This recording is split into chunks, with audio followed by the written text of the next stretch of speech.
जय श्री राम आप सभी भक्तों का। आइए भक्तों, वीडियो के माध्यम से आपको हर रोज कुछ ना कुछ नई जानकारी देते हैं। सबसे पहले तो आप हमारे यूट्यूब चैनल श्री बालाजी धाम खरखोदा को लाइक करें, सब्सक्राइब करें, शेयर करें, इस जानकारी का अधिक से अधिक साझा करें। कुछ लोग हमारे पास दरबार में भी आते हैं, वो कहते हैं कि हमारे द्वारा क्या है पूजा पाठ, भजन पूजन, दान पुण्य, पितरों का श्राद्ध तर्पण, देवी के नवरात्रि, रामायण का पाठ, भागवत पाठ, हनुमान जी की कोई पूजा है या अन्य किसी देवी देवता की जो पूजा सत्कर्म हम करते हैं, वो हमें पुण्यदायी तो हम कर्म करते हैं पर सत्कर्म भी करते हैं, पर उसका फल हमें प्राप्त नहीं होता। हम बहुत पूजा करते हैं, उसके बाद भी हमें किसी प्रकार का कोई परिणाम नहीं प्राप्त होता। हम दारू, मांस, मट्टी, अंडा नहीं खाते, उसके बावजूद भी हम परेशान हैं, ग्रह बाधा से ग्रसित हैं और सब कुछ करने के उपरांत भी हमारे घर में सुख शांति नहीं है। तो ऐसा क्या कारण होता है कि कभी भूत प्रेत आ जाता है, कभी कोई ग्रह बाधा अड़ती है? तो ऐसा क्या कारण? देखिए, इसके दो कारण होते हैं। पहला कारण तो आपके इस जन्म का और पिछले जन्म के कुछ कर्म, अगले पिछले जन्म के कुछ कर्म होते हैं जो आपको कष्ट के रूप में, रोग के रूप में, शत्रु के रूप में, किसी भूत प्रेत आदि व्याधि के रूप में, किसी देव दोष, पितृ दोष, मातृ दोष या किसी ऋण के रूप में आपके ऊपर आ जाते हैं। तो इन्हें तो आपको भुगतना पड़ेगा। और जो आप दान पुण्य कर्म कर रहे हैं, उसके प्रभाव से जो आपके ऊपर एक कष्ट आ रहा है वो कम होकर आ रहा है। ये सोचिए, आप ये समझिए मेरी बात को। अगर आप ये भी नहीं करते तो इससे भी ज्यादा आपको कष्ट आता, क्योंकि ये सत्कर्म करने से अगर आपकी गर्दन कटनी है तो ये सत्कर्म करने से आपकी उंगली कट जाएगी, पर करा हुआ कर्म भोगना पड़ेगा। करे हुए कार्य आपको उनका सामना करना पड़ेगा, उनका भोग भोगना पड़ेगा। और दूसरा कारण ये होता है कि कुछ लोग पितरों के नाम का श्राद्ध तर्पण करते हैं, अमावस्या करते हैं, पर वो अपने माता पिता का, अपने दादा दादी का, अपने माता पिता, अपने पूर्वजों का, अपने बड़ों का, अपने सास ससुर का वो सम्मान नहीं करते। कुछ माताएं बहनें ऐसी हैं जिन्हें अपनी माँ तो अच्छी लगती है पर अपने सास ससुर अच्छे नहीं लगते। कुछ बालक ऐसे हैं जिन्हें अपने सास ससुर अच्छे लगते हैं पर अपने माँ बाप अच्छे नहीं लगते, अपने भाई बहन अच्छे नहीं लगते, साला साली अच्छे लगते हैं, अन्य सगे संबंधी अच्छे लगते हैं।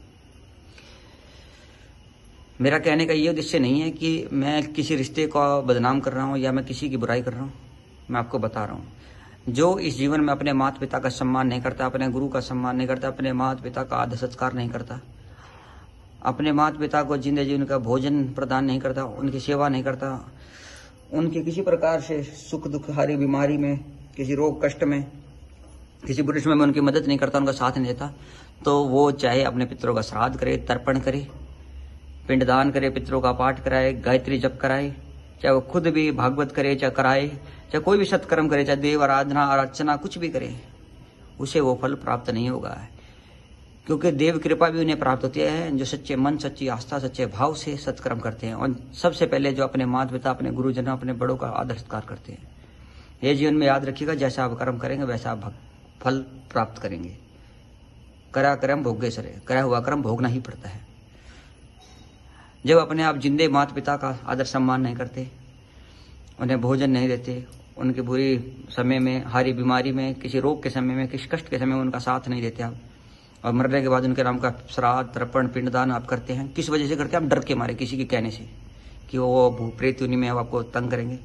अगर आपके माता पिता का आप सम्मान जिंदे जी करते, उनके जीवित रहते, उनका मान सम्मान करते, उनके बुरे समय में, उनके किसी कष्ट के समय में, किसी रोग के समय में, जिस समय उन्हें आपकी जरूरत है उस समय आप उनकी आप मदद करते, तो वो आपके ऊपर किसी भी योनि में, अर्थात किसी प्रेत योनि में ना जाते। वो भटकते नहीं, और वो भटकते भी तो आपको तंग नहीं करते।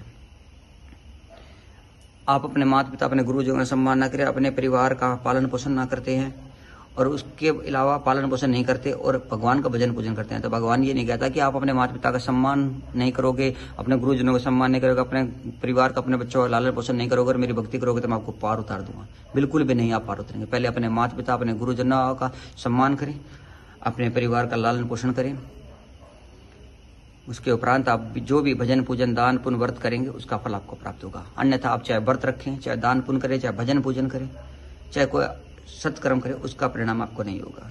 क्योंकि ये सत्कर्म भी जब आपको फलेंगे जब आपके बड़े बुजुर्गों की कृपा और उनका आशीर्वाद, उनकी सत्रह आप पर आओगी। पितर होते कौन है? पूर्वज होते कौन है? पितर मतलब पिता, जो हमारे माता पिता, हमारे भाई बंधु हैं, हमारे जो हमारा साथ छोड़ चुके हैं, इस जीवन से संसार चले गए, वो हमारे पितर पूर्वज ही हैं।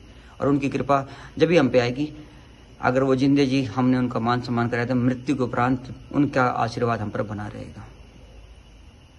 तो कुछ लोग कहते हैं हमारे द्वारा क्या हुआ, पितरों का पाठ, हमने पितरों के पाठ करा लिया, नारायण बलि त्रिपिंडी करा ली, भागवत करा ली, रामायण करा ली, हरिवंश पुराण करा लिया, हमारे घर में पुत्र की प्राप्ति नहीं हुई। तो कारण यही है कि आपने अपने माता पिता, अपने बड़े जनों का आदर सम्मान नहीं करा, अपने गुरुओं का सम्मान नहीं करा, और कुछ अगले पिछले जन्म के जो कष्ट है उनका भोग भी आपको भोगना पड़ रहा है। तो जीवन में ऐसे बुरे कर्म ना करें, अपने माता पिता, अपने गुरुजन, अपने परिवार का पालन पोषण करें, सत्कर्म करें, और सबसे पहले तो अपने परिवार का लालन पोषण करें। उसके उपरांत आप कोई कार्य करें तो आप देखेंगे आप थोड़ा भी करेंगे तो वो आपको ज़्यादा प्राप्त होगा, आप थोड़ी पूजा करेंगे तो वो ज़्यादा फल आपको प्रदान करेगी।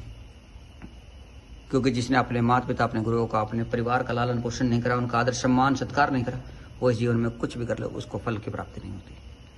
तो आज की वीडियो का उद्देश्य यही था कि कुछ लोग भ्रम में भटकते रहते हैं किसी के कहने पे कि कोई भूत प्रेत आपकी भक्ति को, पूजा को खा जाते हैं। ऐसा कभी नहीं होता। आप जो भी दान पुण्य भजन पूजन करते हैं, कोई भूत प्रेत, कोई पिशाच उसको नहीं खा सकता। आपका कर्म ही आपको प्राप्त होगा, जैसा आप करेंगे वैसा आप फल पाएंगे। तो अच्छा करें अच्छा पाएंगे, बुरा करें बुरा पाएंगे। कोई भूत प्रेत पिशाच आपके पूजा पाठ को खोज नहीं सकता, छीन नहीं सकता। ये बात याद रखें, इस भ्रम से बाहर निकल जाए। तो इस जानकारी का लाभ उठाएं, जीवन में परिवर्तन लाए। सही भक्तों को जय बालाजी महाराज की।